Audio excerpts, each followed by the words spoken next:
সর্বমঙ্গল মঙ্গলে শিবে সর্বার্থ সাধিকে শরণ্যে ত্র্যম্বকে গৌরী নারায়ণী নমস্তুতে। ওং শরণাগত দীনার্ত পরিত্রাণ পরায়ণে সর্বস্বার্থী হরে দেবী নারায়ণী নমস্তুতে। ওং সৃষ্টিস্থিতি বিনাশনাং শক্তিভূতে সনাতনী গুণাশ্রয়ে গুণময়ে নারায়ণী নমস্তুতে। নমস্কার, আপনাদের সবাইকে স্বাগত জানিয়ে সুপ্রভাত জানিয়ে শুরু করছি ভাগ্যবার্তার আজকের এখনকার অনুষ্ঠান। আজকের সপ্তাহের শেষ ভাগ্যবার্তা। আমরা দেখতে দেখতে 2022-এর প্রথম সপ্তাহটা প্রায় শেষ করে ফেললাম। আমাদের সঙ্গে থাকেন পণ্ডিতজি ভৃগুশ্রী জাতক। অনেক অনেক স্বাগত, সুপ্রভাত। নমস্কার। প্রথমে আজ এবং আগামীকালের রাশিফল নিয়ে আলোচনা করব। আজ বরিয়ান যোগ থাকবে বিকেল 4:51 পর্যন্ত, তারপর শুরু হবে পরিক যোগ। পরিক যোগ থাকবে আগামীকাল দিবা 3:38 পর্যন্ত, তারপর শুরু হবে শিব যোগ। আজ শুক্লপক্ষের ষষ্ঠী দিবা 3:43 পর্যন্ত, তারপর শুরু হবে সপ্তমী আগামীকাল 3:53 পর্যন্ত থাকবে। আজ এবং আগামীকালের গ্রহগত সন্নিবেশ: রবি আজকে অবস্থান করছে ধনুরাশির পূর্বাষাঢ়া নক্ষত্রে, আগামীকালও ধনুরাশির পূর্বাষাঢ়া নক্ষত্রে অবস্থান করবে। চন্দ্র আজ অবস্থান করছে মীন রাশির উত্তর ভাদ্রপদ নক্ষত্রে, আগামীকাল চন্দ্র মীন রাশির রেবতী নক্ষত্রে অবস্থান করবে।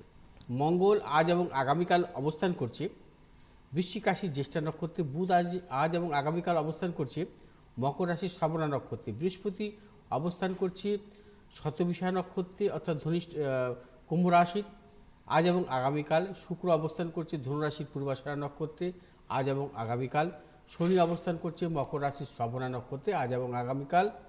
রাহু অবস্থান করছে বৃষ রাশির কৃত্তিকা নক্ষত্রে আজ এবং আগামীকাল। কেতু অবস্থান করছে বৃশ্চিক রাশির অনুরাধা নক্ষত্রে আজ এবং আগামীকাল। মেষ রাশির জাতক জাতিকাদের ক্ষেত্রে আজ এবং আগামীকাল দুদিন কিছু ক্ষেত্রে সাবধানতা অবলম্বন করতে হবে।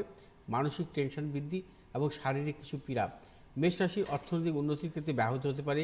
ব্যবসায়ীরা কিন্তু সাবধানতা অবলম্বন করে চলবেন, কোনো প্রকার ঝুঁকি নেবেন না আজ এবং আগামীকাল। আজ হচ্ছে আপনাদের শুভ দিক পূর্ব দিক, আগামীকাল শুভ দিক দক্ষিণ দিক।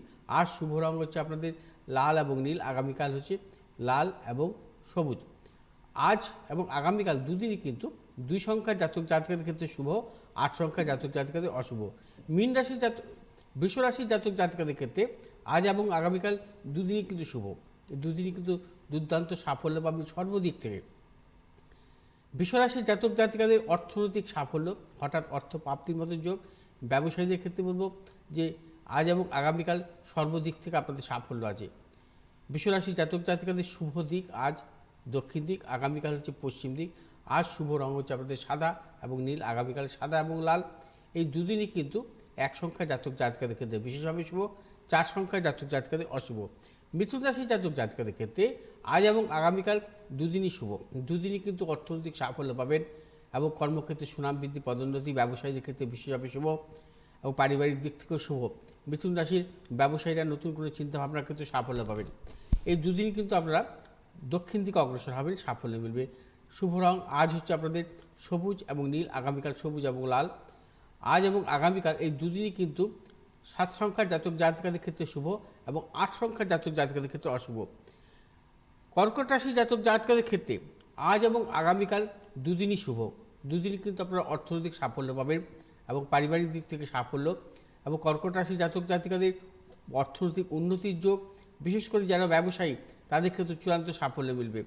কর্কট রাশির জাতক জাতিকাদের যে কোনো শুভ কাজের ক্ষেত্রে দক্ষিণ দিকে অগ্রসর হবেন আজ এবং আগামীকাল। শুভ রং হচ্ছে আপনাদের আজকে সাদা এবং নীল, আগামীকাল সাদা এবং সবুজ। এই দুদিনই কিন্তু 8 সংখ্যার জাতক জাতিকাদের ক্ষেত্রে শুভ এবং 9 সংখ্যার জাতক জাতিকাদের ক্ষেত্রে অশুভ। সিংহ রাশি জাতক জাতিকাদের ক্ষেত্রে আজ এবং আগামীকাল শুভ নয়, নানাবিধ সমস্যায় জড়িত থাকবে।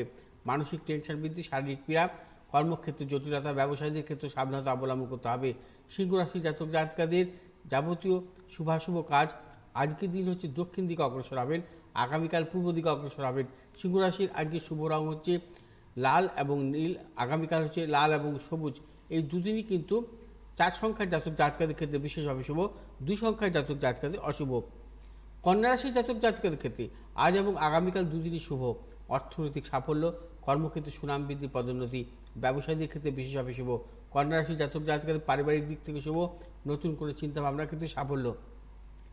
কন্যা রাশি জাতক জাতিকারা আজ এবং আগামীকাল দুদিনই কিন্তু দক্ষিণ দিকে অগ্রসর হবেন, সাফল্য মিলবে।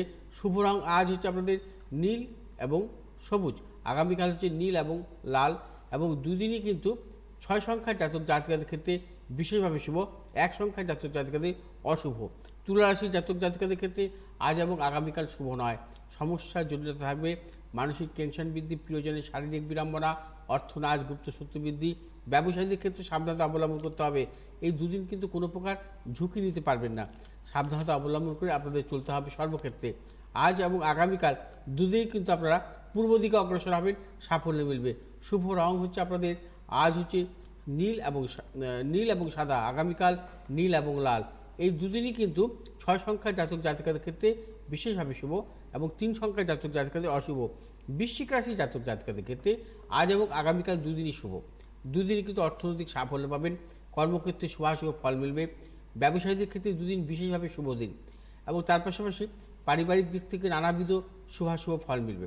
এবং বৃশ্চিক রাশির জাতক জাতিকারা আজকের দিনটি উত্তর দিকে অগ্রসর হবেন, আগামীকাল পূর্ব দিকে অগ্রসর হবেন। এই দুদিনই কিন্তু 7 সংখ্যার জাতক জাতিকাদের ক্ষেত্রে বিশেষভাবে শুভ এবং 2 সংখ্যার জাতক জাতিকাদের ক্ষেত্রে অশুভ। ধনুরাশির জাতক জাতিকাদের ক্ষেত্রেও আজ এবং আগামীকাল বিশেষভাবে শুভ, সর্বক্ষেত্রে সাফল্য, অর্থনৈতিক কর্মক্ষেত্রে সাফল্য, ব্যবসা ক্ষেত্রে সাফল্য। ধনুরাশি জাতক জাতিকাদের পারিবারিক দিক থেকে শুভ, ব্যবসায়ীদের ক্ষেত্রে এই দুদিন বিশেষভাবে শুভ। এবং ধনুরাশি জাতক জাতিকারা যে কোনো শুভ কাজের ক্ষেত্রে আজকের দিনটি উত্তর দিকে অগ্রসর হবেন, আগামীকাল পূর্ব দিকে অগ্রসর হবেন। আর শুভ রং হচ্ছে আপনাদের হলুদ এবং নীল, আগামীকাল হলুদ এবং লাল। এই দুদিনই কিন্তু 1 সংখ্যার জাতক জাতিকাদের ক্ষেত্রে বিশেষভাবে শুভ, 8 সংখ্যার জাতক জাতিকাদের অশুভ। মকর রাশি জাতক জাতিকাদের ক্ষেত্রে আজ এবং আগামীকাল সাবধানতা অবলম্বন করতে হবে। মকর রাশি জাতক জাতিকাদের নানাবিধ সমস্যার জটিলতা থাকবে, মানসিক টেনশন বৃদ্ধি এবং সর্বকাজে বাধা বিড়ম্বনা থাকবে। মকর রাশির ব্যবসায়ীদের ক্ষেত্রে শুভাশুভ ফল মিলবে না, অর্থনাশ এবং ব্যবসা ক্ষেত্রে নানাবিধ গুপ্ত শত্রু বৃদ্ধি হতে পারে, সাবধানতা অবলম্বন করে চলতে হবে। আজ এবং আগামীকাল এই দুদিনই কিন্তু আপনারা পশ্চিম দিকে অগ্রসর হবেন, সাফল্য মিলবে। শুভ রং হচ্ছে আজ নীল এবং সাদা, আগামীকাল নীল এবং লাল। এই দুদিনই কিন্তু 5 সংখ্যার জাতক জাতিকাদের ক্ষেত্রে শুভ, 2 সংখ্যার জাতক জাতিকাদের অশুভ। কুম্ভ রাশির জাতক জাতিকাদের ক্ষেত্রে বিশেষ করে আজকের দিনটি শুভ, আগামীকাল শুভ নয়।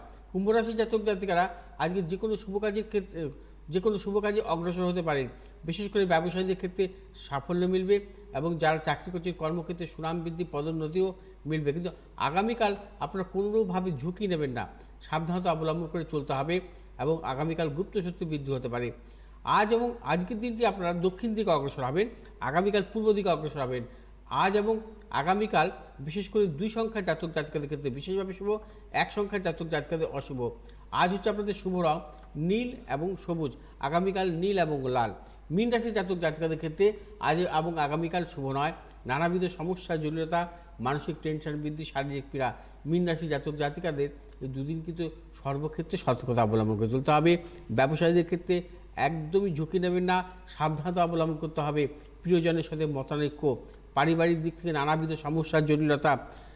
মীন রাশির জাতক জাতিকারা এই দুদিন কিন্তু দক্ষিণ দিকে অগ্রসর হবেন, সাফল্য মিলবে। শুভ রং আপনাদের আজ হলুদ এবং নীল, আগামীকাল হলুদ এবং লাল। এই দুদিনই কিন্তু 8 সংখ্যার জাতক জাতিকাদের ক্ষেত্রে বিশেষভাবে শুভ, 7 সংখ্যার জাতক জাতিকাদের ক্ষেত্রে অশুভ। রাশিফল শেষ। আমরা জানি যে পণ্ডিতজি কিন্তু আলোচনা শুরু করেছেন রামকৃষ্ণের উপরে, ঠাকুর শ্রী শ্রী রামকৃষ্ণদেবের উপরে। আমরা সেই আলোচনায় যাওয়ার আগে খালি বলে দিই, আজকে আপনারা মেচেদায় পেয়ে যাচ্ছেন পণ্ডিতজিকে। আজকে মেচেদার চেম্বার, আগামীকাল জামশেদপুর চেম্বার রয়েছে এবং সোমবার দিন মেদিনীপুরের চেম্বার রয়েছে।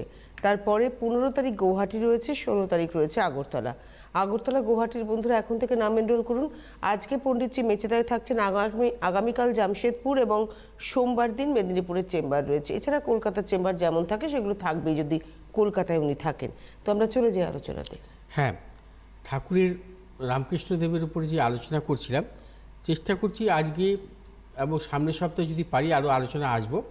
তবে আজকে যে আলোচনা হবে ঠাকুরের জীবনের উপরে, ঠাকুরের জীবনে এবং তার একটি গুরুত্বপূর্ণ বিষয়ের উপর আমরা আলোচনা করব। তার পূর্বে বলবো যে বিশেষ করে ঠাকুরের জীবনে তার বিবাহ একটি গুরুত্বপূর্ণ ভূমিকা পালন করেছিল, কারণ এতে সাধনা সম্পূর্ণ হয়েছিল। মা শারদা ছিলেন তার লীলা সঙ্গিনী, যাকে পরবর্তীতে দেবী রূপে পুজো করেছিলেন ঠাকুর রামকৃষ্ণদেব। এই বিবাহ ঘিরে এক অলৌকিক ঘটনার উল্লেখ।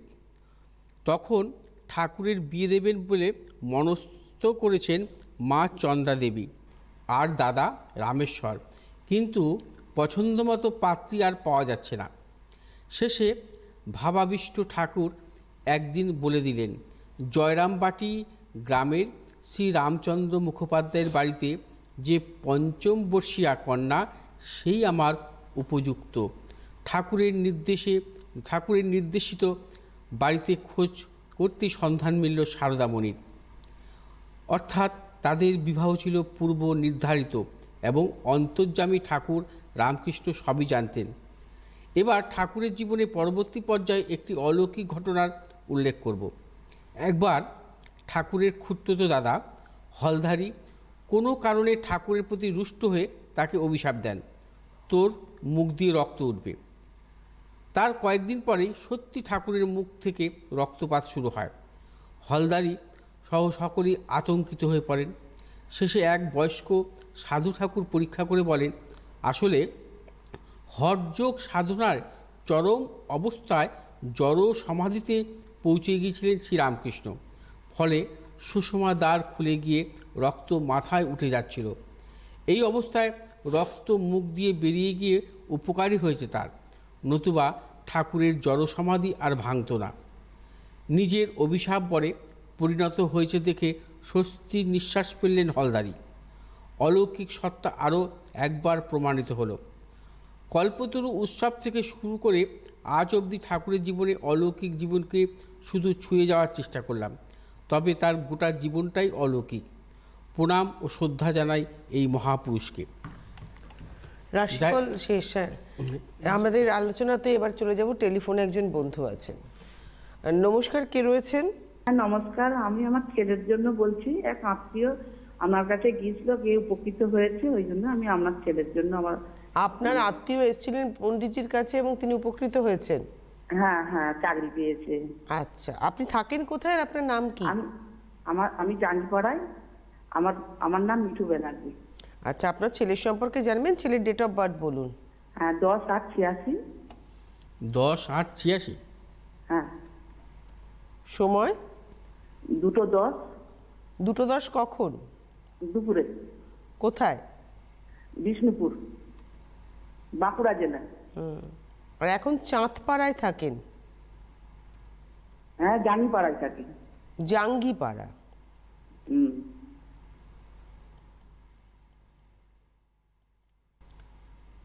আপনার ছেলের জন্মবার কি রবিবার? রবিবার। আচ্ছা, বৃশ্চিক লগ্ন, কন্যা রাশি, হস্তা নক্ষত্র, দেবগণর। হ্যাঁ, জানতেন এগুলো? জানা। আচ্ছা, হ্যাঁ, ঠিক আছে। মঙ্গল এবং বৃহস্পতি জন্মকালীন বক্রী অবস্থায় ছিল। আচ্ছা, এবার আমি আসি জন্মছকে। লগ্নে শনির অবস্থান, দ্বিতীয় মঙ্গলের অবস্থান, চতুর্থে বৃহস্পতি, পঞ্চমে রাহু, সপ্তম অষ্টম নবমভাবে রবি বুধ এবং দশমপতি, সপ্তম অষ্টম নবমপতি কারগ্রহ চন্দ্র অবস্থান করছে এর একাদশভাবে শুক্রযুক্ত অবস্থায়, শুক্র নিচস্থ কেতুযুক্ত অবস্থায়। আচ্ছা, আর তার পাশাপাশি সপ্তমপতি শুক্র নিচস্থ এবং চন্দ্র কেতুযুক্ত অবস্থায়। আমি দেখে নিচ্ছি এখন বর্তমানে মহাদশা কী চলছে। এখন বর্তমানে মহাদশা চলছে বৃহস্পতির মহাদশা। বৃহস্পতির মহাদশা অবশ্যই শুভ। বৃহস্পতি এর পঞ্চমপতি কারগ্রহ, বৃহস্পতি রাজ্য কারগ্রহ এবং বৃহস্পতি 2030 সাল পর্যন্ত থাকবে এবং বৃহস্পতি চতুর্থভাবে অবস্থান করছে, অর্থাৎ ত্রিকোণপতি অবস্থান করছে। অর্থাৎ ত্রিকোণপতি কারগ্রহ হচ্ছে বৃহস্পতি, কেন্দ্রভাবে অবস্থান করছে। ঠিক আছে, এই সময় কি হয়, কর্মজনিত বা অর্থনৈতিক দিক থেকে আস্তে আস্তে সাফল্য দেয় জাতক জাতিকার জীবনে। তবে কি, এর যেহেতু সপ্তমপতি কারগ্রহ শুক্র কিন্তু নিচস্থ চন্দ্র কেতুযুক্ত রাহুদৃষ্ট, এর কিন্তু ম্যারেজ লাইফ ব্যাপারে কিন্তু সাবধানতা অবলম্বন করতে হবে। বিবাহের ব্যাপারে দাম্পত্য জীবন কিন্তু শুভ হবে না। দাম্পত্য জীবনে নানা রকম সমস্যা এবং জটিলতা কিন্তু আসবে। এবং আপনার বিশেষ করে ওকে 2022-এর অক্টোবর থেকে 2025-এর জুলাই পর্যন্ত কিন্তু সময় কিন্তু আমি ভালো পাচ্ছি না। এই সময় কিন্তু প্রবলভাবে সমস্যাযুক্ত। আপনার কি প্রশ্ন আছে বলুন। আমার তো ছেলের একবার বিয়ে হয়েছিল, ডিভোর্স হয়ে গেছে, কিন্তু আবার নতুন করে যোগাযোগ হয়েছে, ওটা দিলে কি ভালো হবে? আবার নতুন করে 16 সালে বিয়ে হয়েছিল, 16 সালে বিয়ে হয়েছিল, ডিভোর্স হয়ে গেছে। আবার নতুন করে কি অন্য কোথাও যোগাযোগ হয়েছে, মানে অন্য কারোর হ্যাঁ। সাথে? অন্য কোথাও যোগাযোগ হয়েছে। মানে আপনার দিলে ছেলে, ভালো হবে? আপনার এটাই ছেলে কি নিজে জানতে চাইছি। শুনুন, মানে ওর ম্যারেজ লাইফের কিন্তু নানাবিধ সমস্যার জটিলতা আছে। কারণ শুক্র চন্দ্রযুক্ত, কেতুযুক্ত, রাহুদৃষ্ট, এটা কিন্তু ভালো নয়। সপ্তমপতি নিচস্থ এবং চন্দ্রযুক্ত, এতে কী হয়, ম্যারেজ লাইফে কিন্তু ম্যারেজ লাইফ সংক্রান্ত এর কিন্তু জীবনে কখনো সুখ আসবে না। আর চন্দ্র হচ্ছে মনের কারক গ্রহ, এমনি চন্দ্র হচ্ছে কেতুযুক্ত, রাহুদৃষ্ট অবস্থা আছে। শুক্র চন্দ্রের নিচস্থ যোগ কিন্তু কখনোই ভালো নয়। সে প্রথম বিবাহ করুক, দ্বিতীয় বিবাহ করুক, ঠিক আছে? আপনি বিবাহ দিতে পারেন, কিন্তু 22 সালের অক্টোবরের পর বিবাহ দেবেন সপ্তমপতির অন্তর্দশায়, 1 নম্বর। 2 নম্বর, কিন্তু এর গ্রহদোষ অবশ্যই খণ্ডন করে নেবেন, কারণ এর জীবনে কিন্তু সমস্যা আসতে পারে, আবার সমস্যা আসতে পারে। কারণ নবাংশেও কিন্তু শুক্র রাহুযুক্ত অবস্থায় আছে, এর জীবনে কিন্তু আবার সমস্যা আসতে পারে। সেকেন্ড ম্যারেজের ক্ষেত্রে সমস্যা আসতে পারে। প্রথম ম্যারেজ কি ওর নিজের দেখাশোনাতে হয়েছিল? হ্যাঁ, দেখাশোনা করেই হয়েছিল। না, আপনারা দেখেছিলেন না ছেলে নিজে পছন্দ করেছিল? আমরা দেখে দিয়েছিলাম, ছেলে নিজে দেখে এটা এবারেরটাও আমরাই দেখেছি, ছেলে দেখে করেন। আচ্ছা, তাহলে প্রতিকার করে বিয়ে দেবেন। প্রতিকার করে বিবাহ ছেলেকে কি নীলা পড়ালে ভালো হবে? না, ওইসব বলবো না। একটা কথা বলি, তার মানে আমি কেন বলছি, আপনি নিশ্চয়ই, এটা আমার প্রথমেই মনে হয়েছিল, আপনি যখন রাশি লগ্ন বললেন, উনি অনেক জায়গা ঘুরেছেন, অনেক জায়গা ঘুরে উনি একটা মানে ডিসিশনে আসতে পারছেন না বলে আজকে পণ্ডিতজিকে ফোন করেছেন। আসলে কি জানেন তো, পণ্ডিতজির এই দীর্ঘদিনের অভিজ্ঞতায় পণ্ডিতজি কিন্তু সঠিক সমস্যাটাকে ধরতে পারেন, আর পারেন বলেই প্রতিকারটা উনি সঠিকভাবে করতে পারেন। বারবারই বলছি, গ্রহ প্রতিকারটা ডিপেন্ড করে রোগটা নির্ণয়ের উপরে। অহেতুক সব ওষুধ দিয়ে দিলে তো সব রোগ সারে না। আমার রোগ হয়েছে, আমি সব ওষুধ খাচ্ছি, যে কোনো একটা ওষুধে লেগে যাবে, রোগটা সেরে যাবে, ব্যাপারটা তা নয়। যেমন শরীরের ক্ষেত্রেও তা নয়, ভাগ্যের ক্ষেত্রেও তা নয়, যে আমার রোগটা হয়েছে, সঠিক রোগের সঠিক প্রতিকার করতে হবে। এই আপনার ছেলের ক্ষেত্রে সম্ভবত বিবাহিত জীবনেই সমস্যা। মানে এই যে উনি যে কথাটা বললেন, এই পরিপ্রেক্ষিতে বলবো যে গ্রহ প্রতিকার অবশ্যই প্রয়োজন। তবে গ্রহ প্রতিকার আপনি কিভাবে করবেন, কোন গ্রহের অবস্থান এর কারণে এর জীবনে সমস্যা, এবং সেই গ্রহটিকে কিন্তু নির্ধারণ করে কিন্তু গ্রহের প্রতিকার করতে হয়। শনি লগ্নে এর অবস্থান করছে। শনি হচ্ছে তৃতীয়পতি চতুর্থপতি কারক গ্রহ। শনি তৃতীয়পতি চতুর্থপতি কারক গ্রহ শনি লগ্নভাবে অবস্থান করছে। তার জন্য দাম্পত্য জীবনের সঙ্গে সম্পর্ক কি? তার জন্য দাম্পত্য জীবনের কোনো সম্পর্ক নেই তো। কারণ দাম্পত্য ভাব এর সমস্যাযুক্ত। দাম্পত্য ভাব এর কেন খারাপ হলো, এটাকে প্রথমে আসতে হবে। দাম্পত্য ভাব, কারণ আমি তো বলিনি কখনো কেরিয়ারের দিক থেকে সমস্যা আসবে। কারণ বর্তমানে বৃহস্পতির মহাদশা, পঞ্চমপতি বৃহস্পতির মহাদশা। পঞ্চমপতি বৃহস্পতির মহাদশা সুখ, ভোগ, স্বাচ্ছন্দ্য, অর্থনৈতিক সাফল্য সব কিছু পায় সেই জাতক জাতিকার জীবনে। কিন্তু এর যে দাম্পত্যগত যে সমস্যা, এটাকে নির্ধারণ করার জন্য আগে দেখতে হবে কোন গ্রহের দরুন এই সমস্যাটা আসছে। তার জন্য কি শনি দায়ী, তার জন্য কি মঙ্গল দায়ী, তার জন্য কি বৃহস্পতি দায়ী, সেগুলো নির্ধারিত করতে হবে যে আমি কেন উল্টোপাল্টা প্রতিকার প্রতিবিধান করব। কারণ হচ্ছে এইখানে জন্মছকে যেটা পাওয়া যাচ্ছে, এর সপ্তমপতি হচ্ছে শুক্র। শুক্র হচ্ছে নিচস্থ। শুক্র কখনো চন্দ্রযুক্ত অবস্থা থাকলে, নিচস্থ শুক্র, নিচস্থ চন্দ্রযুক্ত, বারবার বলছি, শুক্র যদি নিচস্থ অবস্থায় চন্দ্রযুক্ত, চন্দ্র যদি নিচস্থ অবস্থায় শুক্রযুক্ত থাকে, তার সপ্তমপতি হতে হবে না। যে কোনো জাতক জাতিকার ক্ষেত্রে বলবো, চন্দ্র যদি নিচস্থ অবস্থায় শুক্রযুক্ত, শুক্র যদি নিচস্থ অবস্থায় চন্দ্রযুক্ত থাকে তাহলেই দাম্পত্য জীবনে সমস্যা আসে। এর ক্ষেত্রে কি, এর আবার শুক্র নিচস্থ চন্দ্রযুক্ত কেতুযুক্ত রাহুদৃষ্ট, আবার সপ্তমপতি কারক গ্রহ, মানে ভাবা যায় না। এর সেকেন্ড ম্যারেজের ক্ষেত্রেও যন্ত্রণাদায়ক হবে আগামী দিন। অতএব আমি সেই ক্ষেত্রেই বলবো যে প্রতিকার প্রতিবিধান কখনোই কিন্তু যে যা বললো প্রতিকার প্রতিবিধান করলে ওইভাবে প্রতিকার প্রতিবিধান হয় না কখনো। এই ভালোটারও খারাপ হয়ে যেতে পারে। এই জাতকের আবার যদি আপনি শুক্রের প্রতিকার দেন সেটাও কিন্তু চলবে না, কারণ শুক্র হচ্ছে সপ্তমপতি কারক গ্রহ। শুক্র হচ্ছে সপ্তমপতির প্রতিকারও হয় না। অতএব প্রতিকারটাকে কিন্তু ওকে এমনভাবে নির্ধারণ করতে হবে যে প্রতিকারের মাধ্যমে ওর জীবনে অর্থাৎ দাম্পত্য জীবনে সমস্যা থেকেও বেরিয়ে আসতে পারে। এবং সেটা আমার অনলাইনে বলা উচিত নয় কখনোই। সেই ক্ষেত্রে বলবো যে সপ্তমপতির প্রতিকারও দেওয়া সম্ভব নয়। হ্যাঁ, দশমপতির সাথে কিন্তু সপ্তমপতির যোগ, ভাগ্যপতির সাথে সপ্তমপতি ওর কিন্তু একটা যোগ আছে। অর্থাৎ সপ্তমপতি এবং ভাগ্যপতির যে সহ অবস্থান, ভাগ্যপতি কারক গ্রহ এখানে হচ্ছে কেতুযুক্ত রাহুদৃষ্ট অবস্থা আছে শুক্রের সাথে, অর্থাৎ ভাগ্য বিড়ম্বনা। এটাও তো একটা ভাগ্য বিড়ম্বনা।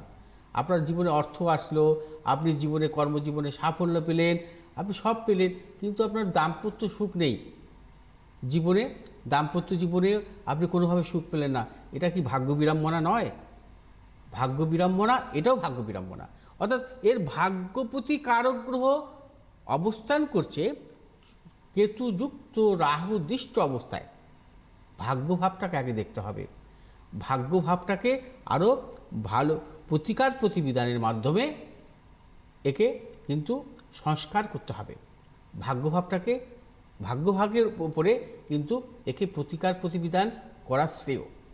যাই হোক, প্রতিকার প্রতিবিধান কিন্তু এভাবে নির্ধারণ হয় যে জাতক জাতিকার দুমদাম কোনো রত্ন ধারণ করা উচিত নয়। এখানে কিন্তু শনির কোনো ভূমিকা নেই।